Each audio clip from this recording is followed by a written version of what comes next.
Hi. Oh, okay. So, oh, this isn't the right one. Here we go. Alright, I'm starting off real strong here. There we go. Alright. I can't hear your audio. It's cool. You can't hear my audio? Really?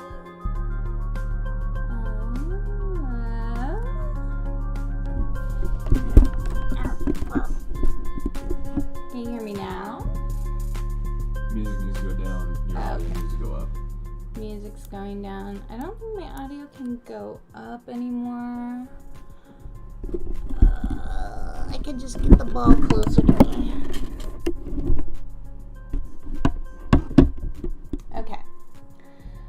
Okay, I think that works.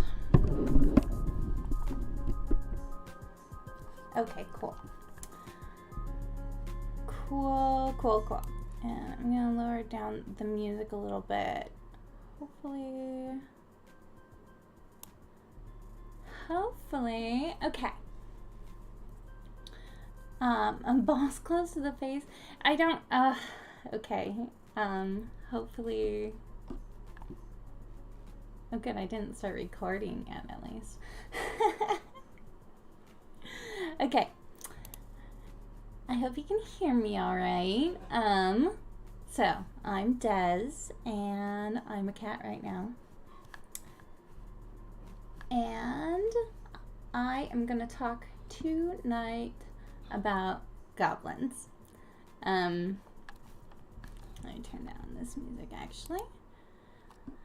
So, this actually goes back to a couple months ago. And I'll start there. It all happened around, like, some Twitter beef between Jon Stewart and Joanne Karen Rowling. And it all started with a thread around the goblins in the new Harry Potter, or in the new Hogwarts Legacy video game. So that's what I'm going to be talking about. And I'm all over the place, but luckily I got all of my thoughts put into a handy, really big file full.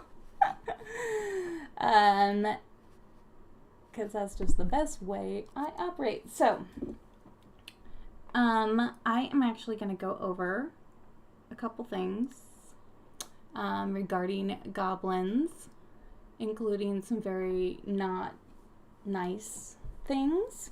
So, that'll be later, but yeah, I am going to talk about, like, anti-Semitism. A lot.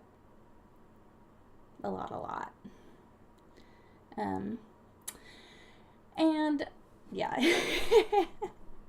But first, we're going to talk about goblins.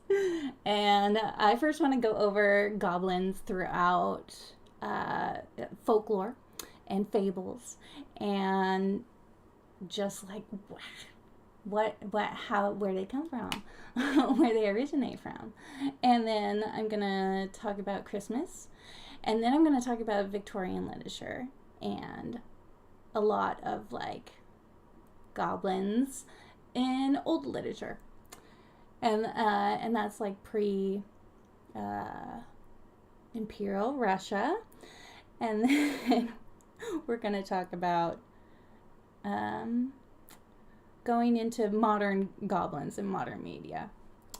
Just so we can talk about goblins in Joanne's wizarding world.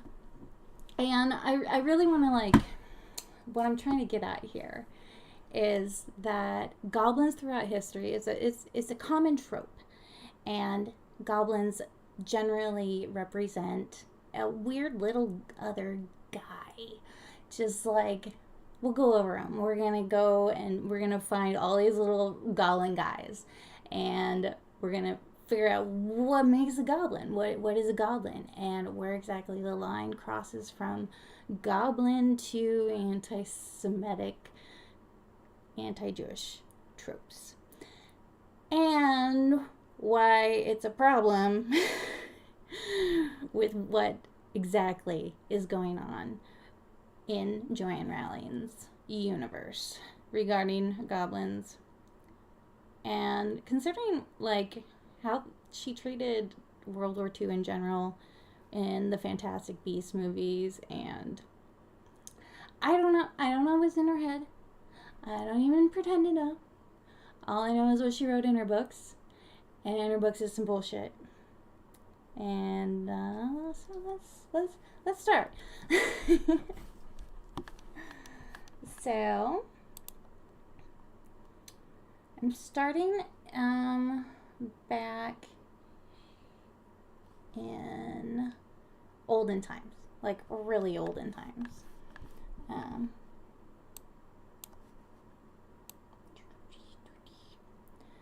With like back in the 1400s times. And this all starts with a fable called The Benevolent Goblin. And it comes back from the 1400s. And here we go. I'm not going to read the whole stories. I went through a lot of these stories and just put,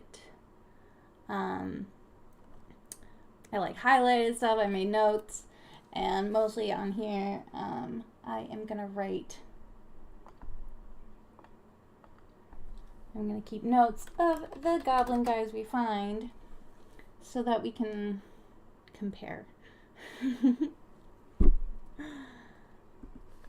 So the oldest goblin goes back to the benevolent goblin, and this is like an old Roman tale that comes from England to, I know that's not the same. Anyway,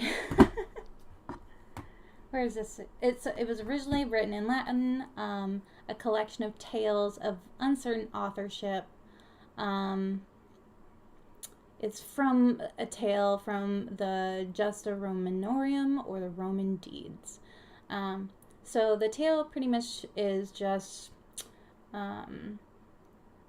when knights of old were out and were tired and needed some rest, they call out. So when one of their number called out, "I thirst," there immediately started up a goblin with a cheerful countenance, clad in a crimson robe, and bearing in his outstretched hand a large drinking horn, richly adorned with gold, precious jewels, and full of the most delicious unknown beverage. So the tale goes that if you drink the beverage, it's a tale of gratitude. So the goblin presented the horn to the thirsty knight, who drank and instantly felt refreshed and cool. After the drinker had emptied the horn, the goblin offered a silken napkin to wipe the mouth. Then, without waiting to be thanked, the strange creature vanished, and suddenly as he had come. And then there came another knight who was a fucking asshole. And the goblin appeared and presented the horn. And this knight drank it, and instead of returning the horn, he stole the horn after drinking the delicious beverage. And he boasted far and wide of his deed, and his feudal lord, hearing thereof, caused him to be bound and cast to prison. Then, fearing lest he too might be a partaker in the theft and ingratitude of the knight, the lord presented the jeweled horn of the King of England, who carefully preserved it among the royal treasures. But never again did the benevolent goblin return to the woods. So, always give a dude back his shit, you know? That's the moral of the benevolent goblin. And that's usually how goblins originated throughout folklore. It was just a weird guy that you met while you're out. Usually dressed kind of funny.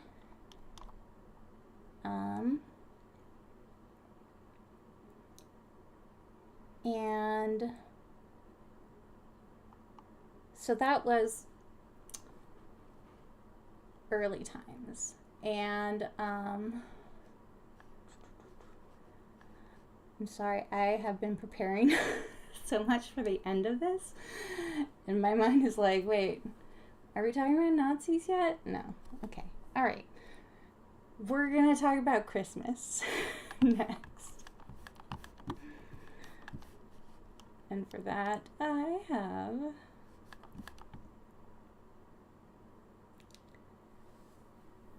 So let's see. Here we go. Apparently don't have this part of my notes. Written out well. Okay. So, before there was goblins as we know them today, there were sprites called the Kalinkasore. Of course I'm going to fuck it up now. Kalinkasore. And these little guys come around Christmas. They're tied to Christmas. And now I'm getting distracted by the music. Jeez. Okay. So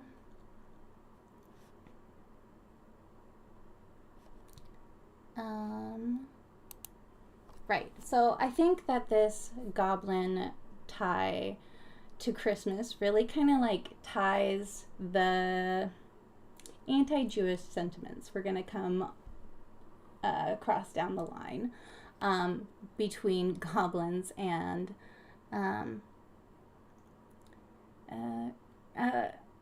anti-Semitism, at least. This is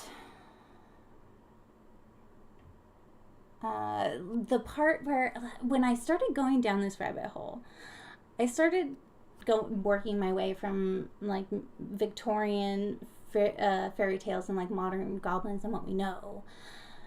And I thought that there was no actual tie between what we know about goblins and anti-Semitism in general.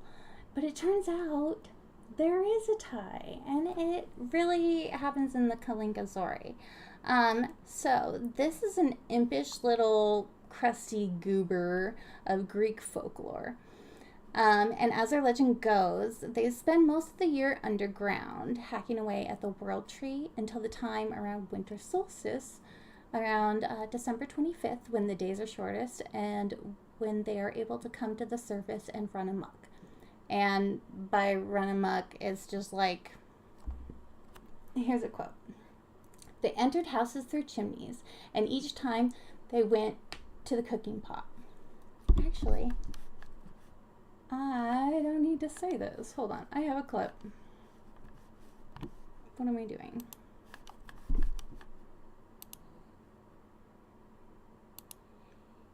Ha. Here we go. She says it much better than I do. They are small in size and smelly. They resemble animals, but also humans. Some people fear them, some people think they're not even real. Are they evil or just mischievous? Well, we are talking about the Kalinkasore, the Greek Christmas trolls. But what are they exactly?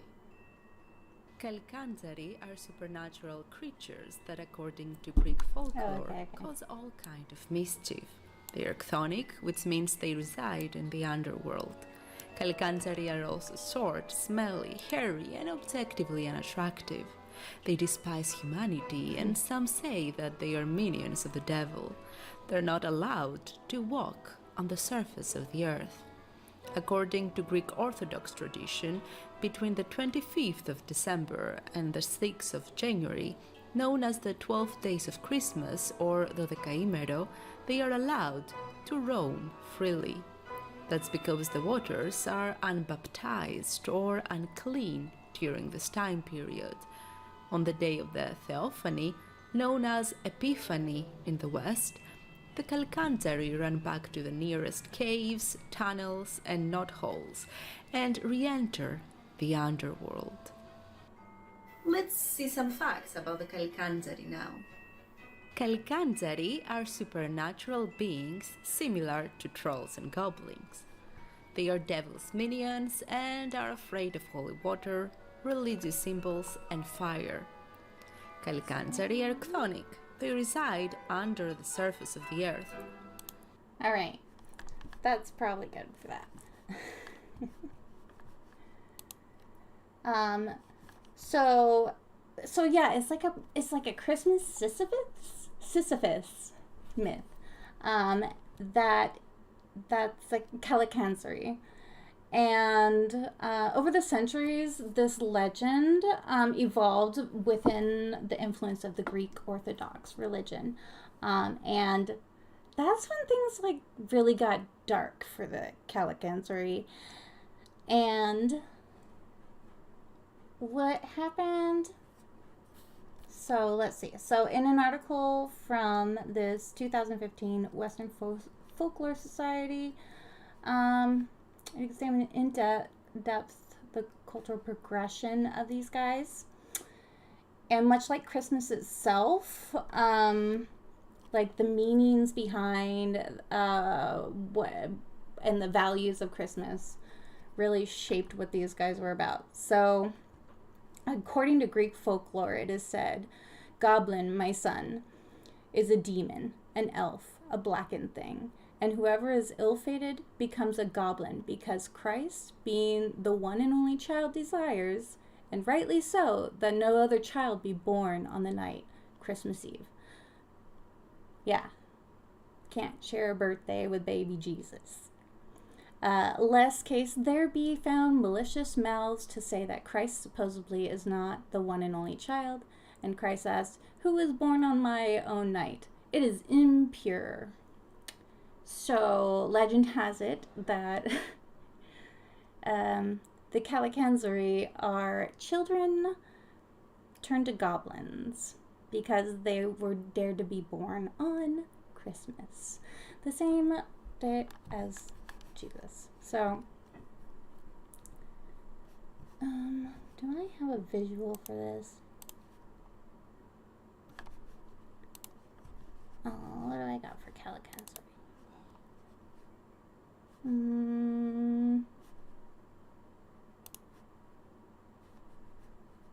Just Christmas, guys.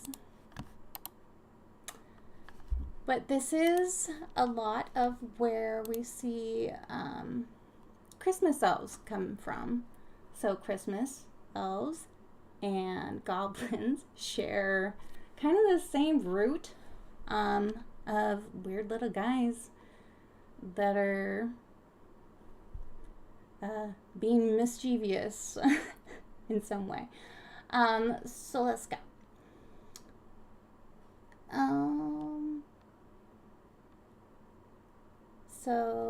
So this whole idea that children born on Christmas become goblins also became transferred to children who were just, how did they put this?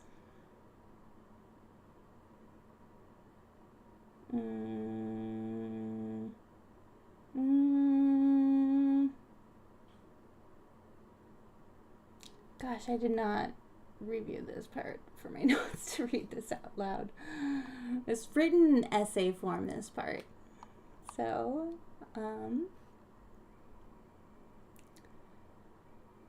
let's see.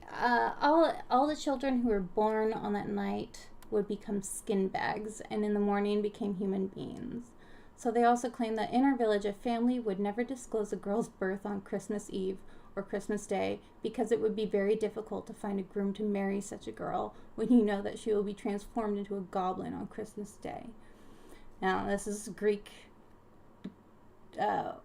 Orthodox, Christian Orthodox myth. And so this goes on today. Those children born on Christmas Eve become goblins on this night throughout their life. They walk all night long and they look for ways to enter houses. And they achieve this by either going through the chimney or the keyhole. And that's why people must put a sieve next to the chimney, because apparently goblin children are OCD and have to count every hole in a colander or every toothpick that is dropped, so you can easily distract them all night long. So that's interesting part of that too. There's so much ableism in this. And then a villager also said, so these are villager stories from that were gathered around by this researcher of Dikos, that's her name. That's the researcher. She got all these folk myths around in Greece, in little villages. So where was the other part? Is that so another villager said, one day a woman sees in the river a skin bag, and she understood it was a goblin. Then she makes the sign of the cross, goes closer to it, holding a knife, cuts it, and returns home. The next morning, a girl in the village had a mutilated hand, and they knew she was a goblin, and they put her to death. So, holy shit, yep, it's ableism. And that's why, in the past, babies born on that day and whose parents did not want them to become goblins were secretly thrown off a cliff. However, because most parents didn't have the heart to throw away their children, they begged God to send a disease so that their house would be rid of the demon. And that's some Christian shit. So this was a Christian boogeyman for sure. And we can see the direct transformation of goblins going from secular folklore, explaining a natural process of the yearly cycle of the seasons, straight up to just Christian boogeyman.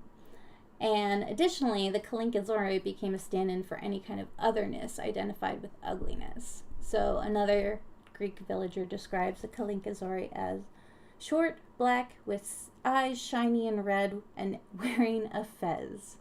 And I think in some of these pictures, I had one of them wearing a fez. Where are you, Fez man? Oh gosh, there's like...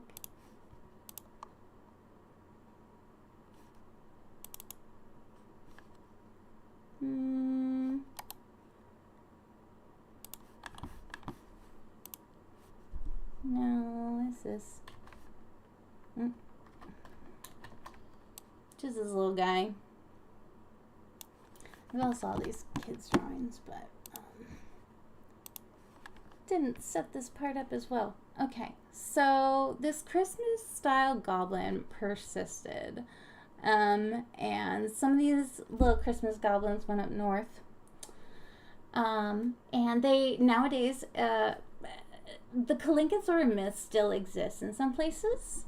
And it exists as kind of, it's more rational. And they're more seen as like playful Christmas spirits and kind of like do this Halloween-y prank thing, but for Christmas.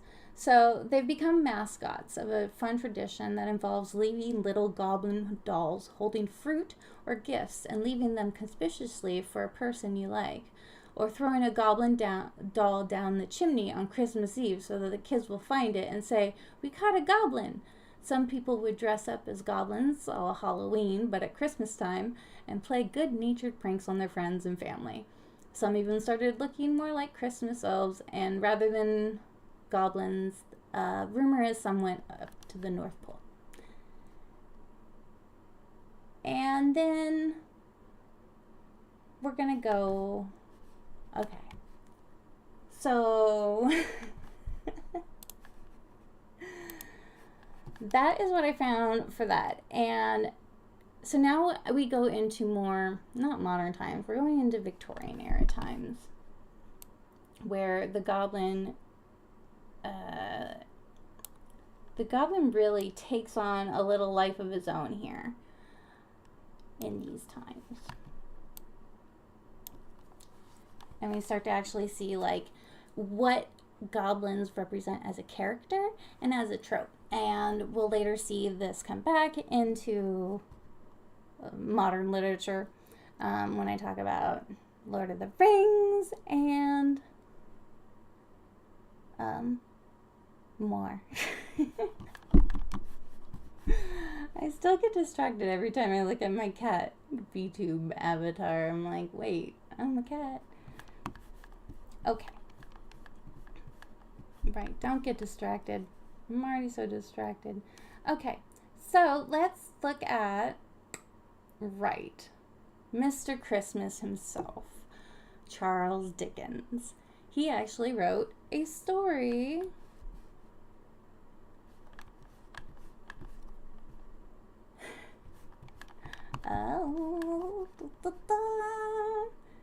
Look, I will let him tell you it himself.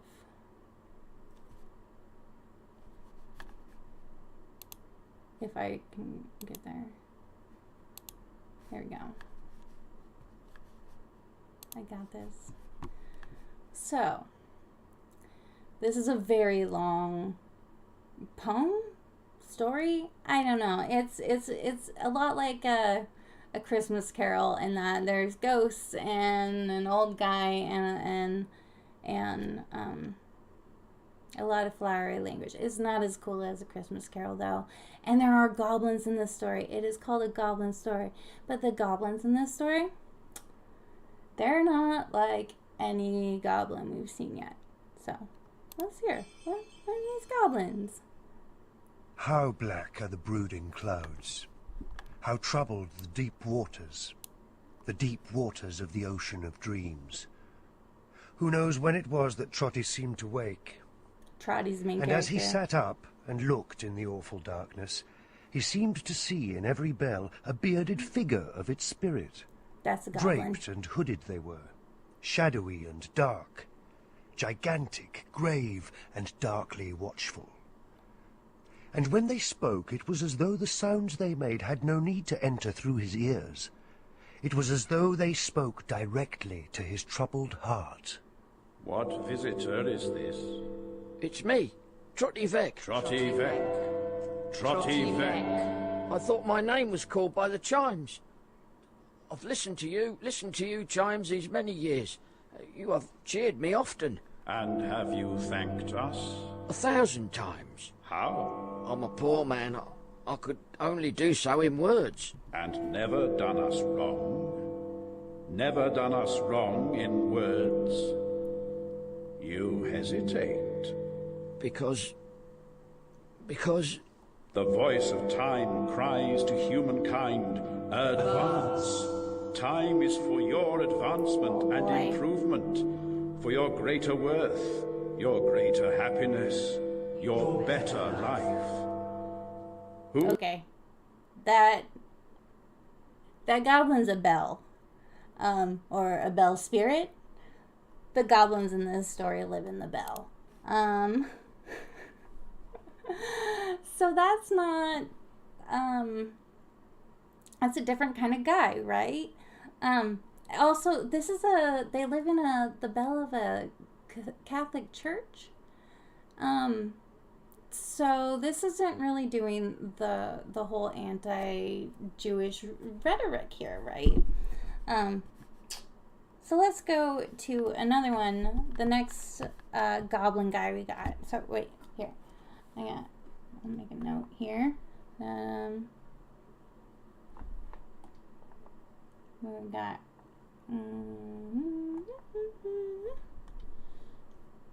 We got a goblin guy that is a bell spirit.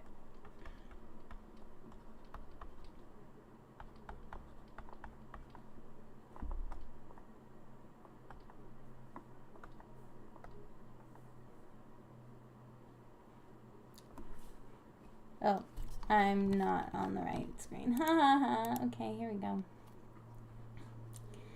So we got a bell spirit. That's a different.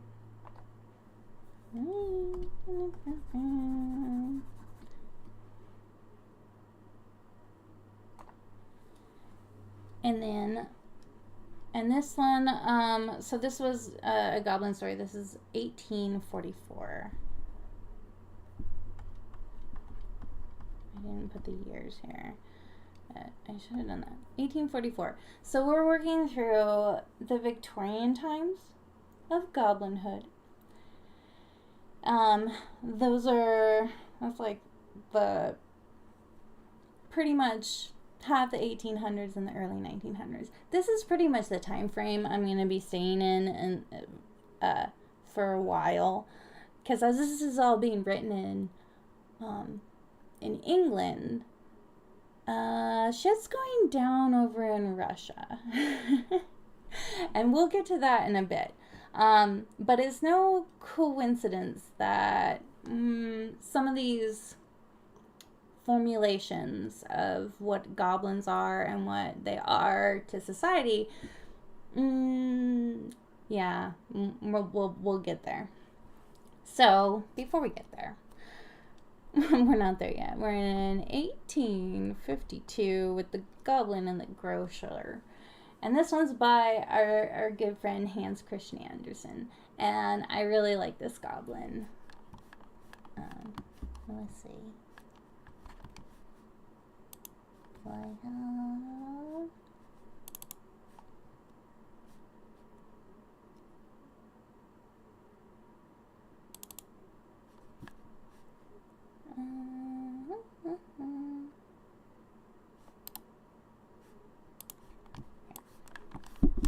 I'll go like this. So the Goblin and the Grocer. This is how I read and take notes, if you would like to know.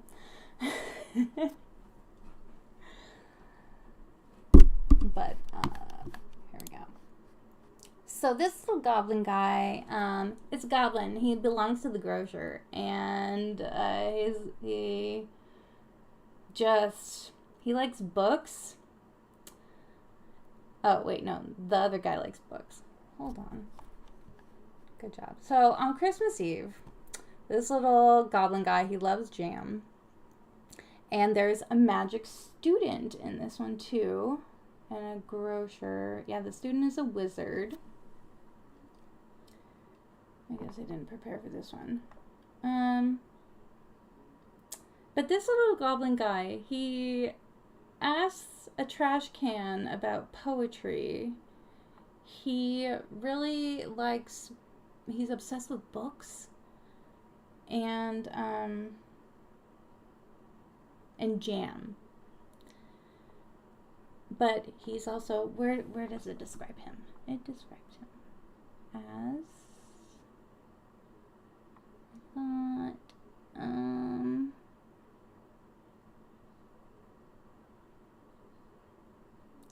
I don't know this one.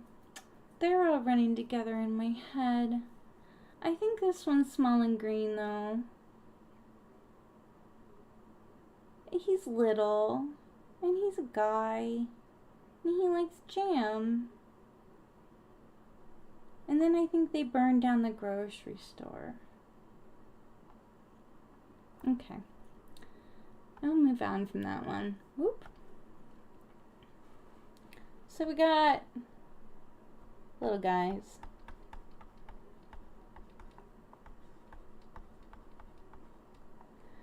And then the Goblin Market. Oh, Jesus. What am I talking about?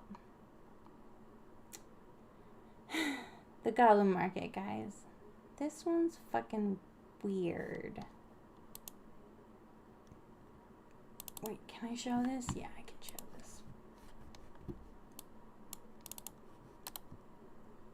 So, the Goblin Market by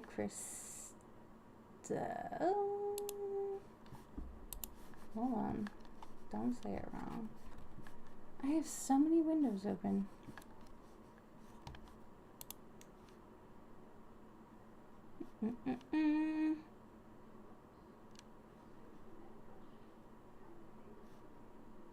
Oh. But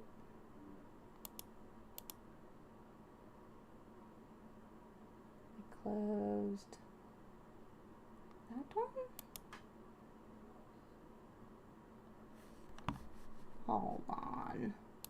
close my script.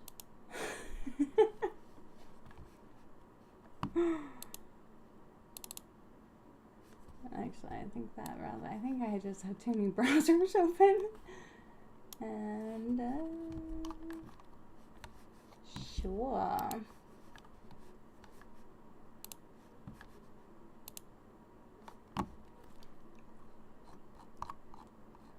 Okay, where was I?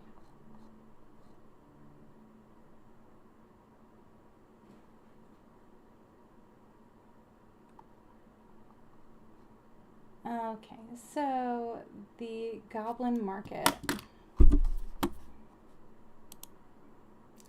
The Triumph of Sisterly Love.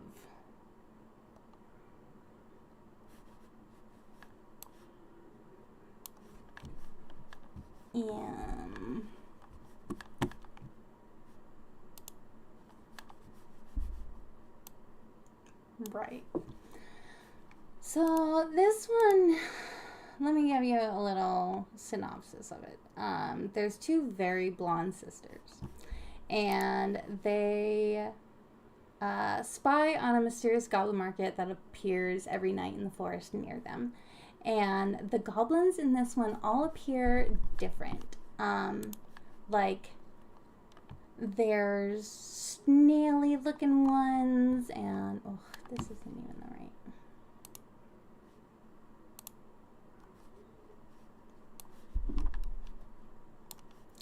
There's snaily looking ones and rat looking ones. Some have tails, some have whiskers, some look like birds. And this is a narrative poem, this one. And so this was a really hard one to read. And as I was reading it, I realized I was reading something pretty dirty. Didn't. Okay, so let me give you the synopsis. The goblins all appear to be different and unique.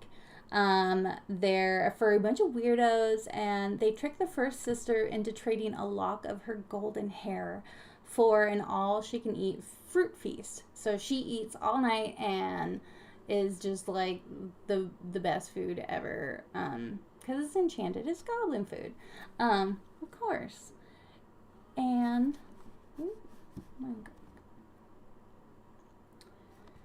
And so this delicious feast, of course, since it's goblin food, is also cursed. And after this one night of delicious passion, she goes home and, sleeps it off. And the next day, she's really hungry again. She goes out to find that goblin market, and there's none. And her sister's there with her, and her sister says she can see it. She can hear it off in the distance. But sis doesn't see anything, and she doesn't see it ever again. And she starts to wither away. She can't eat anything else. All she wants to eat is the magic fruit from the goblin market. So, seeing this, her sister returns to the goblin market, and she brings her a penny, and she intends to pay for some fruit to bring to her sister to try and just give her sister any relief. So she attempts to pay for the fruit, and the goblins don't want her money. They want her to stay and eat the fruit herself. So they begin to attack her when she refuses, and they attempt to force her to eat the fruit, and they cover her in scratches and juice of the fruit in the process, and she won't open her lips, and the juice is running all over. And yes, it is very erotic. It is a poem, and it's apparently not for children. It's for Victorian, I don't know, ladies, perhaps. Either way, it's some Puritan shit too, right? So she gets attacked. She's covered in fruit juice, even. and scratches and everything. And she returns home, and her sister, her dying sister, licks and sucks juice off all over her, and it's very like lesbian incest in poem form. Very flowery, very Victorian. I did know what I was in for when I was reading that one. But the ladies survive, and they live to have kids, and they warn their kids about taking fruit from strangers in the forest. And there's your, there's that. But again, this one, the goblins are described as all sorts of weird little guys, and they represent an other and the fae. And that's like peak Victorian fae lore, I'd say. What do I got next? Oh no, next is The Princess and the Goblin. So The Princess and the Goblin it's actually available, the full-length movie is available on YouTube. Ooh, but I'm not gonna subject, oh gosh. So let me give you a rundown of what The Princess and the Goblin is all about.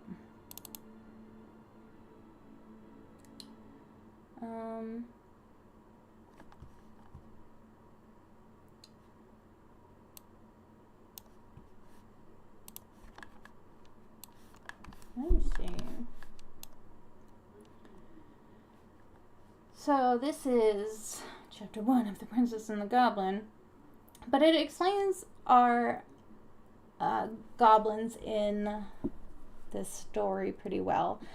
These goblins live in the subterranean caverns, and they're also known to some as gnomes and kobolds, but also by goblins, and they call them goblins in this. So I didn't get into that, huh? Yeah, kobolds, gnomes. It's all kind of oh wait, no, I'll get into that. I think I get into that. Anyway, these guys live in subterranean caves, and they went there because they believe that the taxes were too high in the kingdom. So these are just guys that live in mines outside of the kingdom. And so they're not ordinarily ugly, but they're absolutely hideous, ludicrous, grotesque, both in face and form. These guys have a very interesting, unique aspect in that their feet are their weak spot. And if you step on their feet, they will not like it. They go, ouch. Pardon. So they did make this Princess and the Goblin into a cartoon movie in 1991. And these are the goblins. Oh, a fanboy. Get him! Hit him! That's King. Hurt him! Just passing through. Let me have him! Oh, please, let me have him! I could do such nasty things to him! We'll think about that later. God! Hello? Call the god! This is Goblin hospitality. I think he's frightened, Mother. Frightened? It'll take more than a few goblins to make me frightened. Get back, you creep! This movie has the worst sound for audio mixing. Got one giant toe. All right, Rockhead. Watch out for your feet!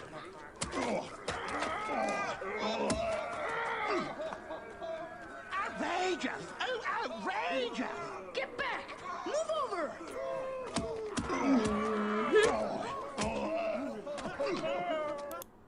So that's how that movie goes.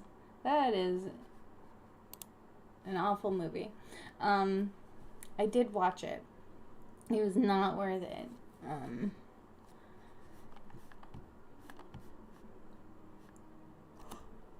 Seriously, in that story, they have a queen, the Goblin Queen, and she's notable because she wears shoes, so she's harder to defeat. Get it? Defeat. I didn't do that on purpose.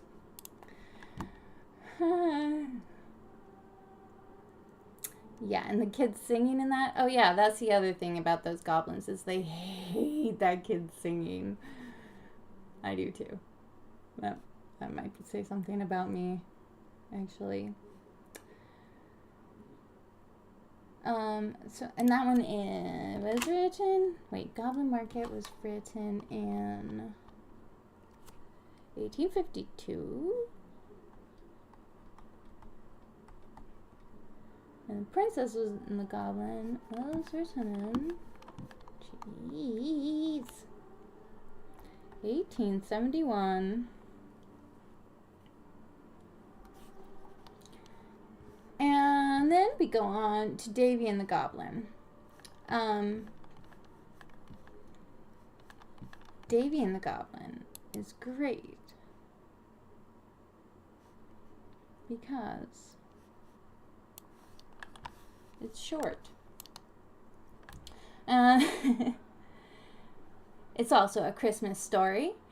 And this one takes place, this one is an adventure. Oh, here we go. There we go. There's our goblin for Davy and the Goblin. It's a frog.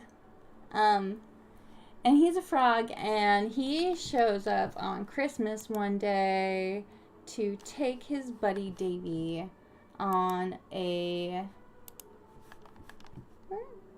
believing voyage.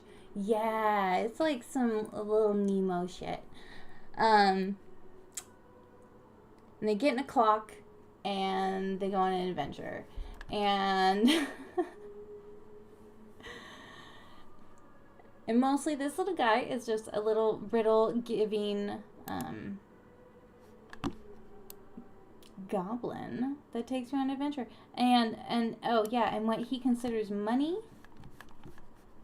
What does he consider money?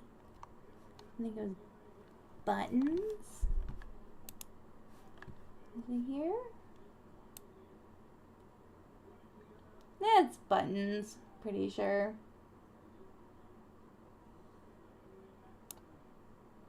I had that written down somewhere. Anyway. Whoop. Whoop. No. Hold on.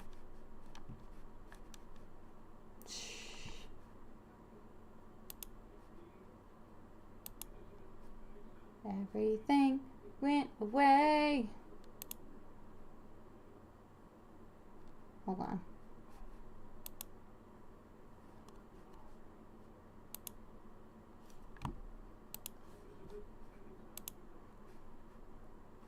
I lost everything that was up. That was fun.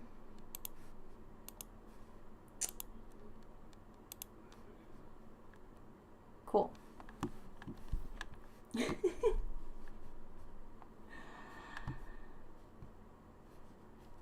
Okay. So then, oh, keep jumping ahead.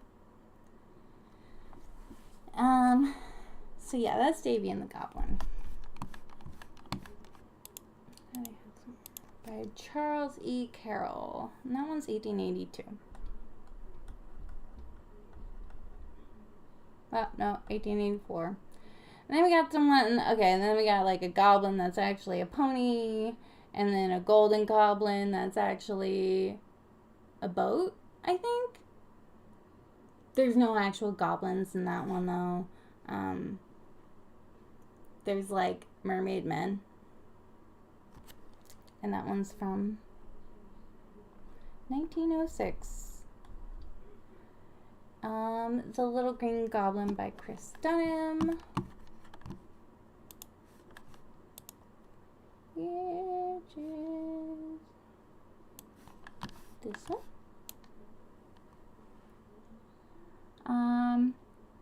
He is a little guy.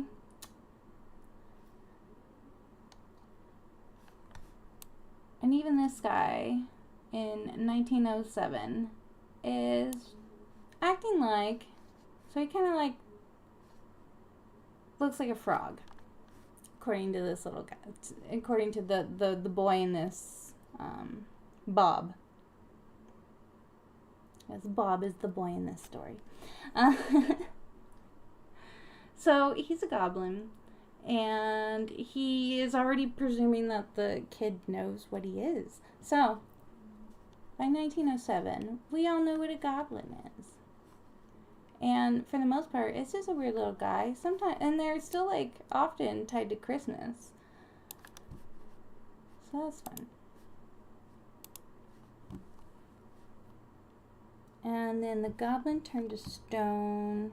Which one was that?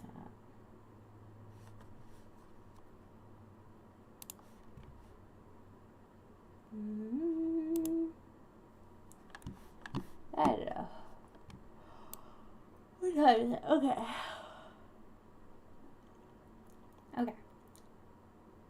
Before I move on to, what is it, modern goblins? Modern goblins. I'll touch on the three non-European centered goblins, because goblins are, like, it's a universal, or it's all over the world. They're all over the world. Oh, the goblins turned to stone they live in cheese.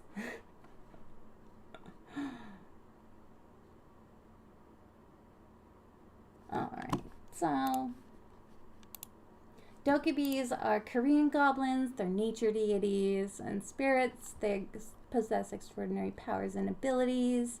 They describe them in many different forms, and they often wear a hanbok. It's believed that dokibi have immense supernatural powers and bring good harvests, big catches, and great fortunes to humans. Where's my dokibi?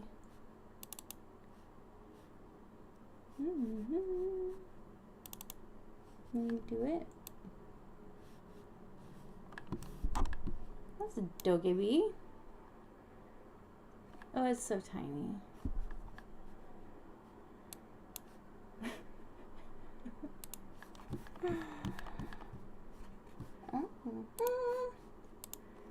No, there's a dokibi.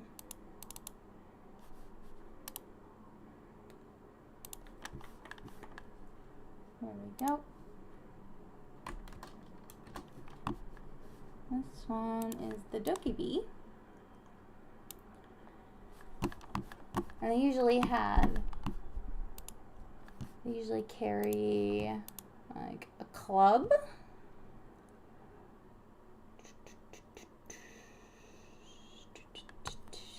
And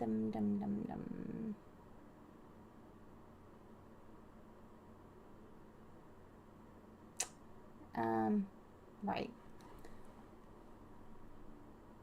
They're good luck. Anyway, the pukwudgie is from Native American folklore, generally found in northeastern United States in the Wampanoag folklore. That's around what is modern day Delaware. The pukwudgie is a little man of the woods that vanishes. That's what they're known for. And it's interesting because these guys actually also show up in Joanne Rowling's lore as one of the house mascots for the American Wizarding School in her universe, which is also got other questionable things, but I'm not getting into that. So the Pukwudgie are also native to America.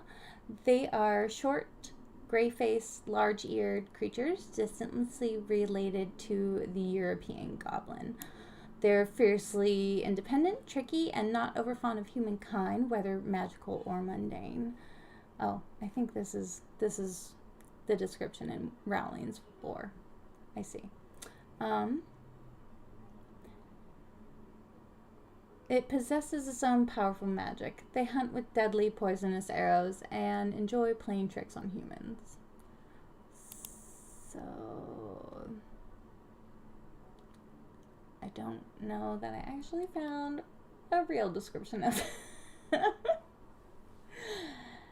Okay, and then we also have the Mookie of the Central Andes, and these guys are miners. They live inside the mines, and they following safely regulations of their work. They wear a helmet and miner's outfit and studded boots. And in traditions, he's described as a small elf with a green outfit, sometimes with a very fine Fukuna cape. I don't know what that is. And with a waterproof outfit proper for a miner.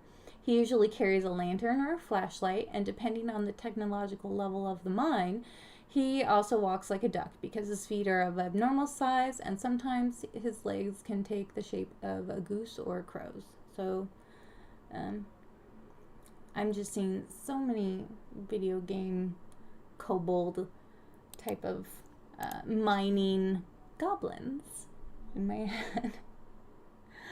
They also have a lot of power. They can make metal veins appear and disappear, and they sense the moods and emotions of miners. They'll help a miner with their work by softening and hardening the metal veins. He's known to help miners and sometimes makes pacts with them. Gravitates towards discreet and honest people who will fulfill their promise and not share the details of their interaction with him. So, this guy really sounds a lot like the original OG benevolent goblin that helped knights, and as long as you were cool with him, he was cool right back. So we got goblins kind of playing all different roles throughout folklore, and we can see their connection to Christianity as like another kind of imp. It's not an imp. They're not imps. They're like the human version of an imp. Anyway, let's talk about goblins in The Hobbit, because I see a lot of people point out that Rowling takes a lot of inspiration from The Hobbit, and goblins. Let's just let's look at.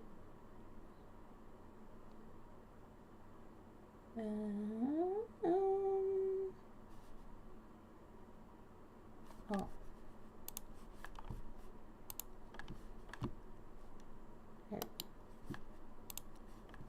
Get a song. Well. There we go. There's some goblins. Cleft, snap, the black crack, grip, grab, pinch and nab, batter and beat, make them stammer and squeeze.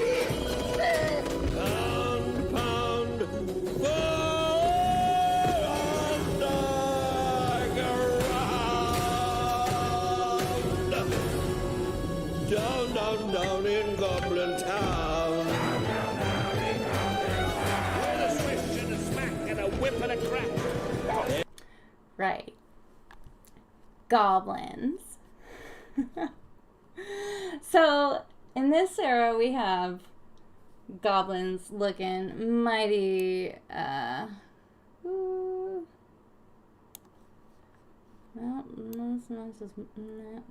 that's the Goblin King. That's just...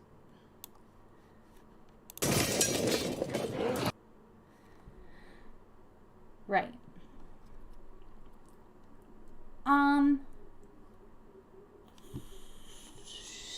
What did I write here? So, right. I wrote that I'm not going to talk a lot about Tolkien's goblin choices. The goblins in Lord of the Rings, as well as The Hobbit, become kind of a modern blueprint for pretty much all goblins that have come from them, although they're not green. That is a good point. So they got caves and mining and gold and a king.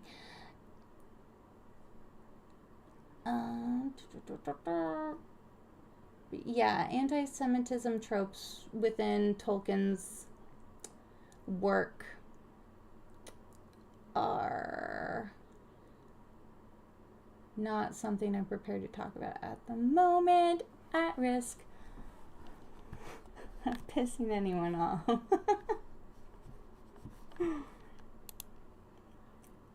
But I will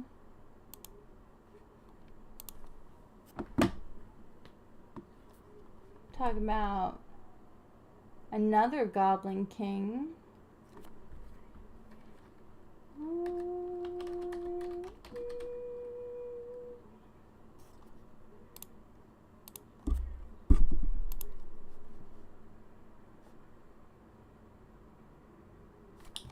Right. Hold on. Here we go. What do you want? You want a story? Huh? Okay. Here's a little story. Once upon a time, there was a beautiful young girl whose stepmother always made her stay home with the baby. And the baby was a spoiled child, and he wanted everything for himself, and the young girl was practically a slave.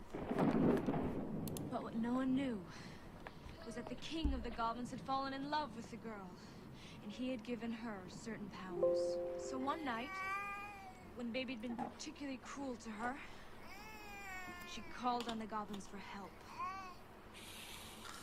Listen. Say your right words, the goblin said. And we'll take the baby to the Goblin City. And you will be free. But the girl knew that the king of the goblins would keep the baby in his castle forever and ever and ever, and turn it into a goblin. And so the girl suffered in silence until one night, when she was tired from a day of housework, and she was hurt by the harsh words of her stepmother, and she could no longer stand it. All right, all right. Knock it off. Come on. Stop it, stop it! Say the words. No, I mustn't.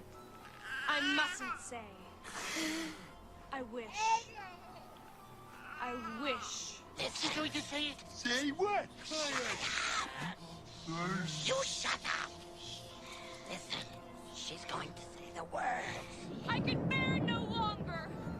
Goblin King, wherever you may be, take this child of mine far away from me.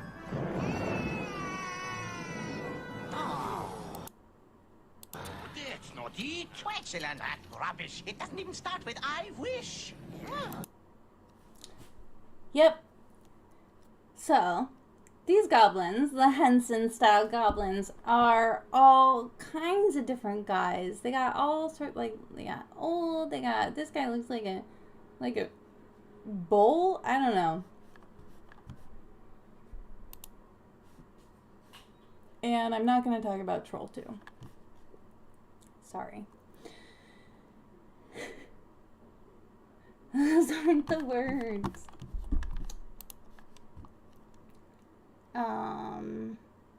Yeah, I wasn't Troll and Troll 2 are pretty irrelevant, besides originally supposed to be called Goblin.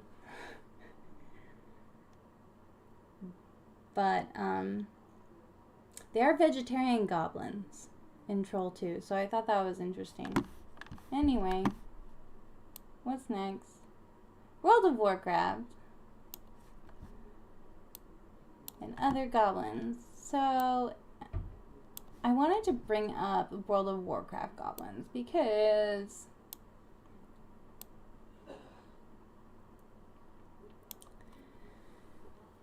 they seem to share a lot of similarities with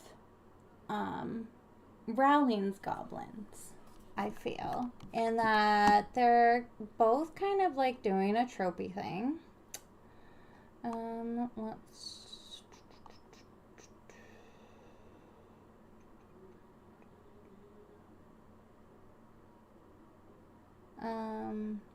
Because they're bankers. Are you playing World of Warcraft right now? Yeah. So I love the goblins in World of Warcraft. It's probably one of my favorite races. And where did I find the good? Where?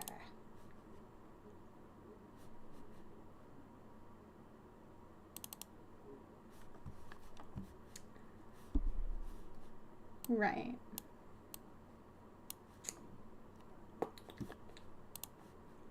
That's what I was doing.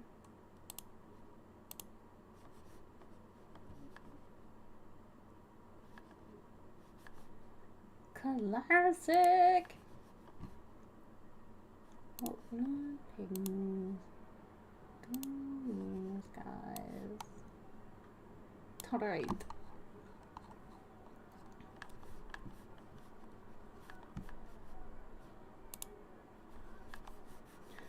So, I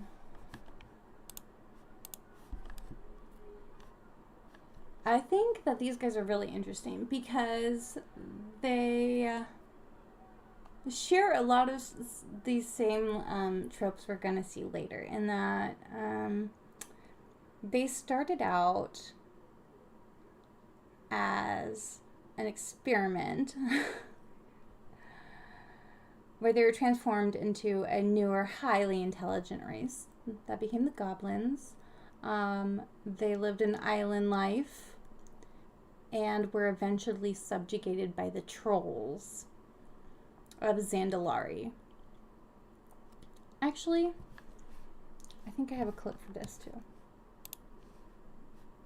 Let me see.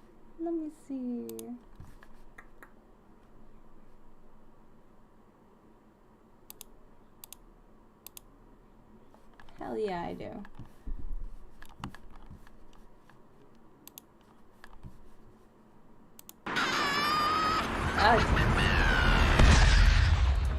The history of the Goblins is the absolute antithesis to some of the more serious subjects in Warcraft.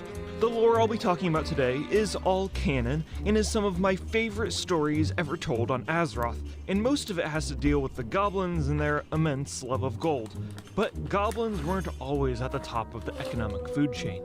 Like most races on Azeroth, they started out with very humble beginnings and dealt with a foe you might be familiar with. Trolls. Trolls?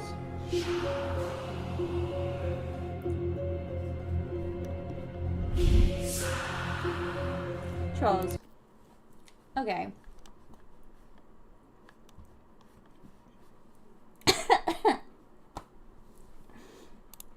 Sorry. I'm joking.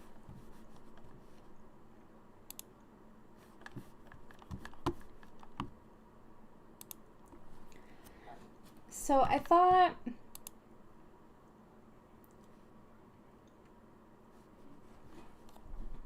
these guys would be interesting juxtaposition.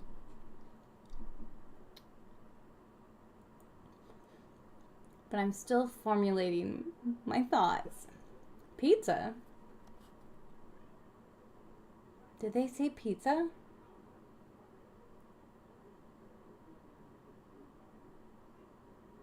Okay.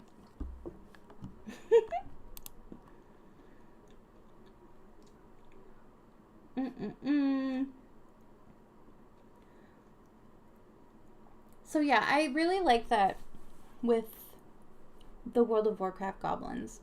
They don't, so they play into the tropes. I haven't even gotten into anti-Semitic tropes yet, have I?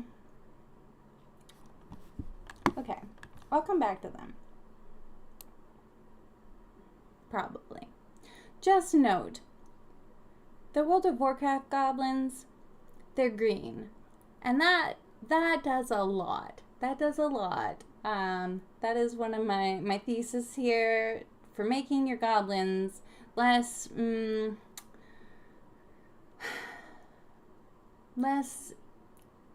non-Christian blasphemous things and more just, guys. Just weird guys. They're weird guys. So here's some things that goblins are not to be confused with. They're not imps. They're not the same as imps. They don't come from hell. Imps are mischievous servants to gods, not just evil gods either. If we go back to Greek myth, so WoW does tie into some of the anti-Semitic tropes. And that's why I want to revisit that one, because I think that it is an example of playing into the tropes, but not in a harmful way.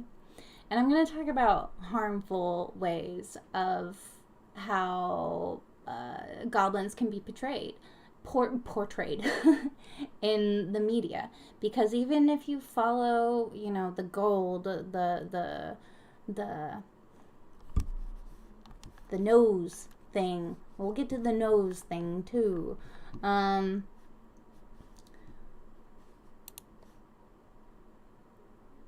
they follow some of that, but they don't rely on that as like big parts of the character tropes.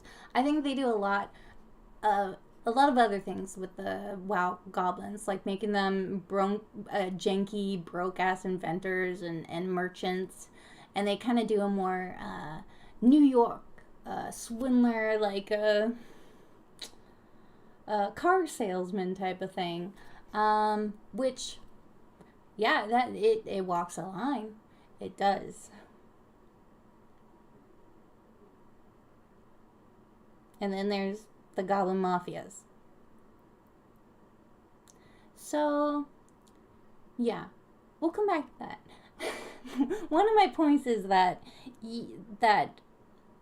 goblins are a stand-in for another guy, an outsider. Maybe someone who's not exactly welcome all the time for whatever reason. Maybe it's because he's weird or smelly or, we're getting to it. In Discworld, in Snuff. Discworld has a very unique take on what goblins are, and also a very obviously direct allegory for race, for what their goblins are in terms of racism, and it's very blatant. But in Discworld, the goblins are very blatantly not Jewish people at all. Surprisingly. They're black people, unfortunately. And it's very obvious in the text. Hold on. Let me give you a rundown of goblins in the Discworld series. Discworld is, if you're not familiar, it's a series of novels by author Terry Pratchett, British author. Rest in peace. And his Discworld novels take place on an alternate world where the world is a flat disc, and it rests on the back of 4 giant elephants that stand on the back of a giant turtle named Atun. And this world is full of magic and other things, but also it all reflects back to our reality too. So in Snuff, which is a Discworld book, I don't even know where it is, like along the lines of it. In the series, it is a Vimes novel, so that means that it revolves around the protagonist of Corporal Vimes. This one I want. Yeah, this is the one I want. Okay.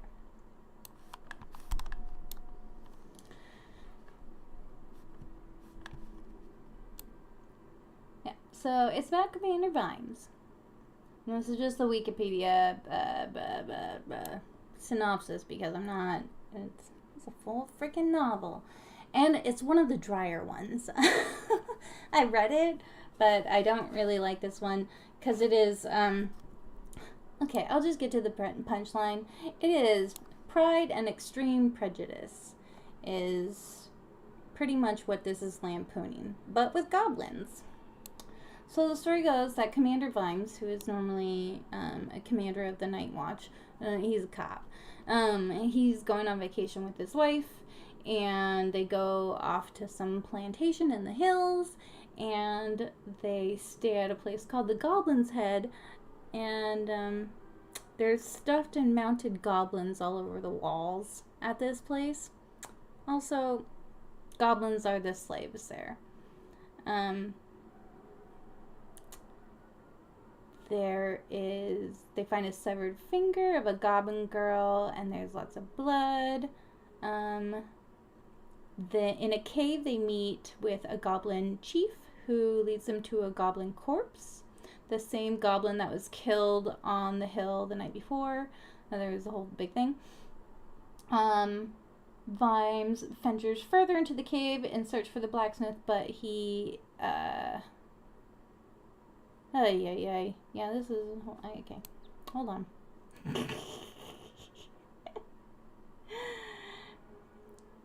Then there's something about a boat. What was the boat's name again? Why am I always obsessed with the names of boats? I don't know. Because they're great. Oh, it's called the Wonderful Fanny. Right. Anyway, this is what I was meaning to find. This is the description of goblins within the Discworld novels, and I'll read it now. The goblin experience in the world of the world is the cult of perhaps religion of whatever. In short, is remarkably complex resurrection-based religion founded on the sanctity of bodily secretions. Its central tenet runs as follows. Everything that is expelled from a goblin's body was clearly once part of them and should, therefore, be treated with reverence and stored properly so that it can be entombed with its owner in the fullness of time. In the meantime, the material should be stored in unk pots, remarkable creations of which I shall speak. I'm not going to speak about those later. Pretty much, the goblins in Discworld collect all of their bodily secretions, fluids, and everything, store them in pots, and keep them on them at all times. So, they're extra gross little guys.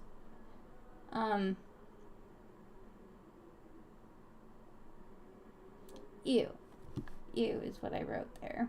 That's accurate.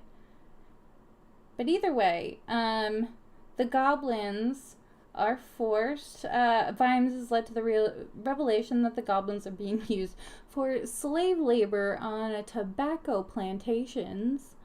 He finds out 3 years ago a large number of goblins were taken from their caves to work at the plantation, and in this incident, many goblins were killed, abused, and starved to death. So, that's pretty blatant, I think. But I mean, like, you know, these are the guys that carry little pots of their own body juice all over with them everywhere. Oh wait, there is part. Where's the part about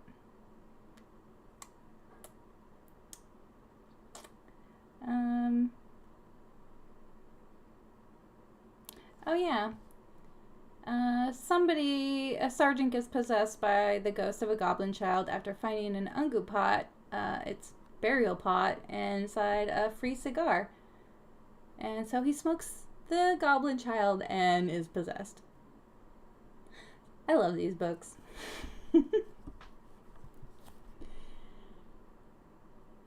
And yeah, so this one is so they really try and Terry Pratchett really is using goblins in his novels in a very specific sense. But they look exactly like goblins in other novels. What's up? I'm gonna log out. Okay. It's been like an hour and a half, so. Okay. You want to do part 2? You can keep going. We'll see. I think I'm gonna break this up into a part 2. Even though I'm just getting into it. I don't know. We'll see. I gotta talk about J.K. Rowling first. Because I think Discworld was a really good example of, I think Terry Pratchett is a really good example of an author who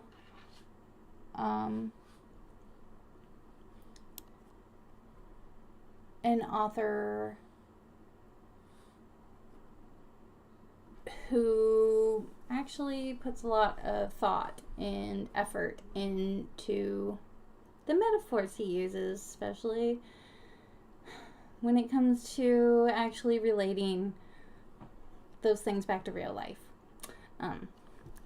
which is not something everybody does, including Joanne.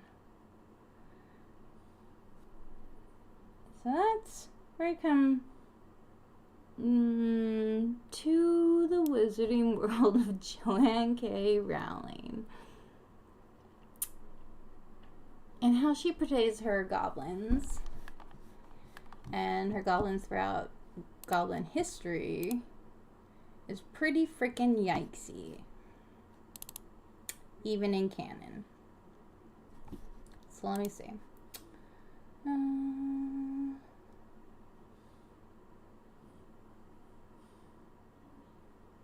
Let me read this. This is from a Gamer Rant article by Cameron Swan. Says, species-related racism and discrimination is also rife throughout the Harry Potter series. House elves are kept as slaves by most magic families and are even forced to work in the magical kitchens. Centaurs are considered savages by most of the Ministry of Magic. Goblins, however, are possibly the most persecuted of all Harry Potter species. They possess inert magical abilities, but they are not allowed to wield a wand. And the entire goblin race is surveyed very closely by the Ministry of Magic to ensure that they aren't overthrown and that human witches and wizards remain the dominant magical force in the world. Naturally, this constant persecution led to some rebellions over the years, with the groups only expressing their desire for freedom and equality. But with the Ministry of Magic fearing loss of power, they fought back against the goblins, refusing to see their needs as genuine. The ministry used their vast resources to release a constant stream of propaganda, ensuring that goblins were viewed as nothing more than savage villains. And that also brings us to the Goblin Rebellions and Hogwarts Legacy.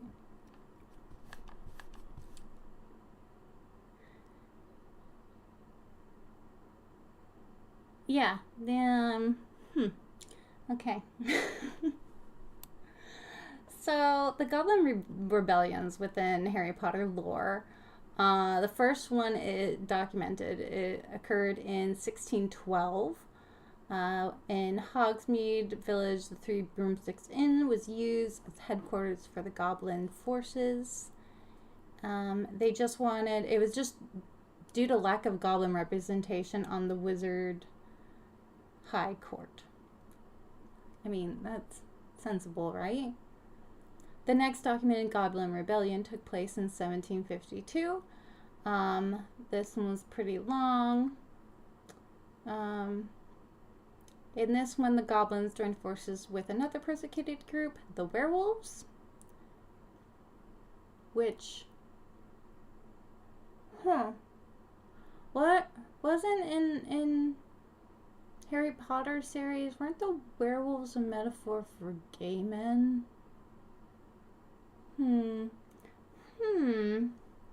Okay. During this time or another,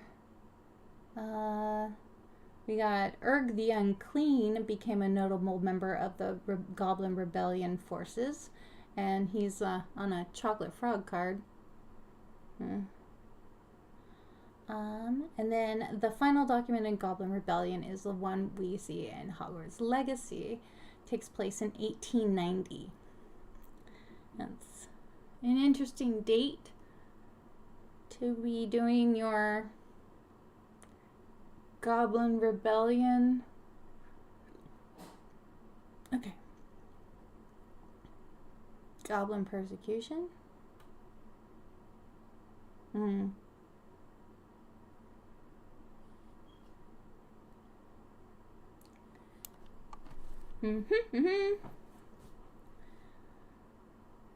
And so yeah, this is the one they end up joining up with the Dark Wizards.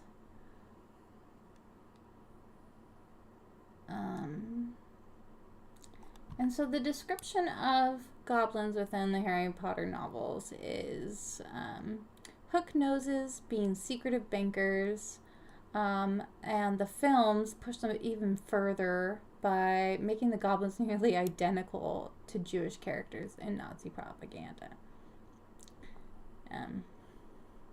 Which I'll probably, I don't know if I'm going to get to that. I have a whole folder of Nazi propaganda on my computer, and I don't like it.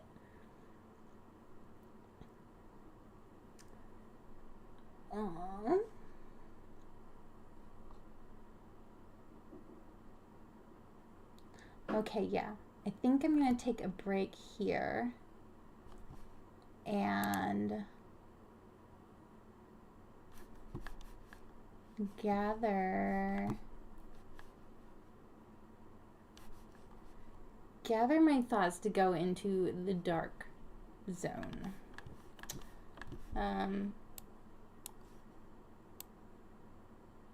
Because I do want to next bring up goblins within Harry Potter, and how it actually ties back to history. But first, let's review some bad goblin traits throughout all of what we've seen throughout my documentation. So some of the bad goblin traits we got, they're like demonized, they're unchristian, this is tied to, tied to being not Christian, right? They got weird rituals that might involve slaughter. They roam around and wander, or live in caves, or otherwise like vagabondy, right? They're carnal and lecherous sometimes, like the ones from the Goblin Market, right? Poisons the well, sometimes literally, sometimes figuratively. We had the did we have a poisoner? I thought we had a poison goblin. Yeah, you know. They were sometimes tied to avarice and greed and gold at times. Not always. Sometimes they value buttons or books.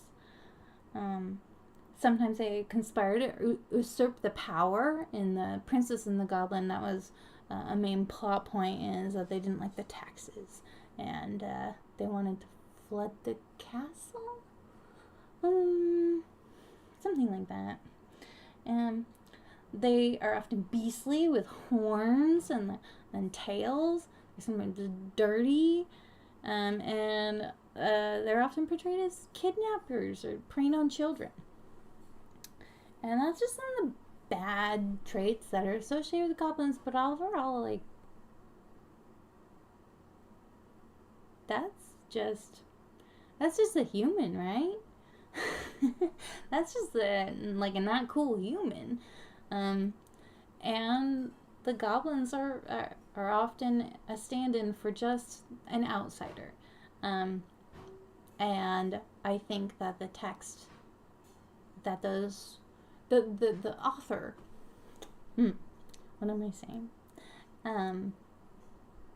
How the author portrays goblins within their text, how they treat the goblins, says a lot more about the author than it does about goblins themselves just existing.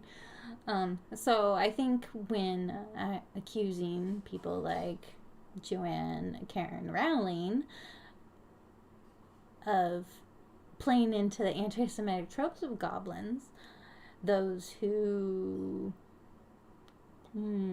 try and excuse it as just, oh, that's just goblins being goblins, I don't know. I don't know. Just on its face, maybe. But in part 2, I'm going to actually look over what was happening in history at the time of Harry Potter, or of Hogwarts Legacy, which takes place, again, in 1890. Where's my pen? 1890.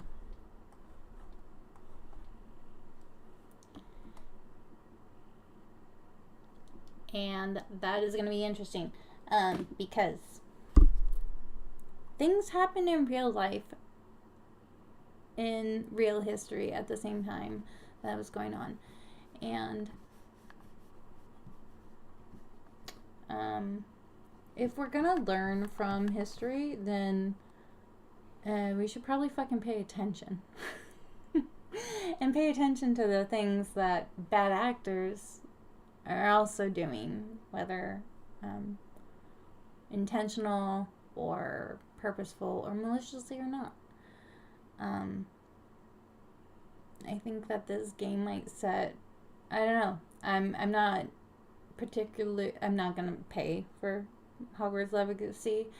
I don't know that I'm gonna, I really don't want to play it, but also I kind of want to know how it goes down for the goblins in the game.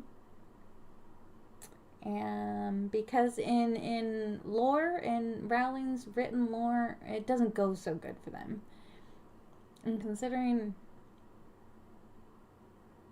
that her protagonist ensured the Holocaust would happen in the Fantastic Beasts series, I don't trust her not to be doing a pogrom on the goblins. I'm sorry. That's really what it's coming down to. And tomorrow I'm going to talk about pogroms. Or maybe just next time. I might just do it later tonight. After I have a few drinks. Anyway, I'm gonna wrap this stream up for tonight, though.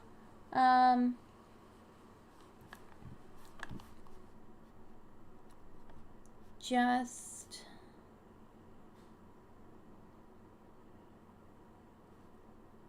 play me out.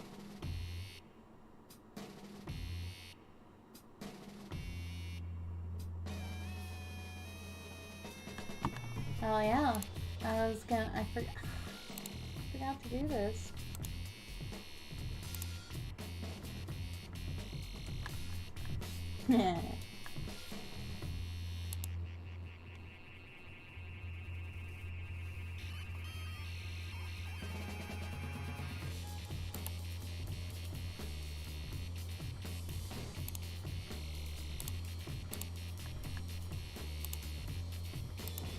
There, neon pink.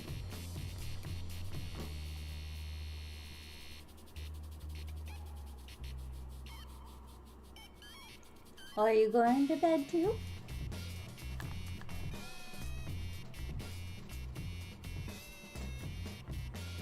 It's a pink flamingo. I'm a pink flamingo now.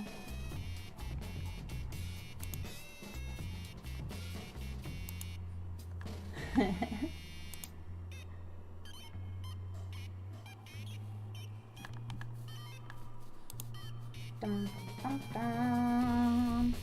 All right. See you later.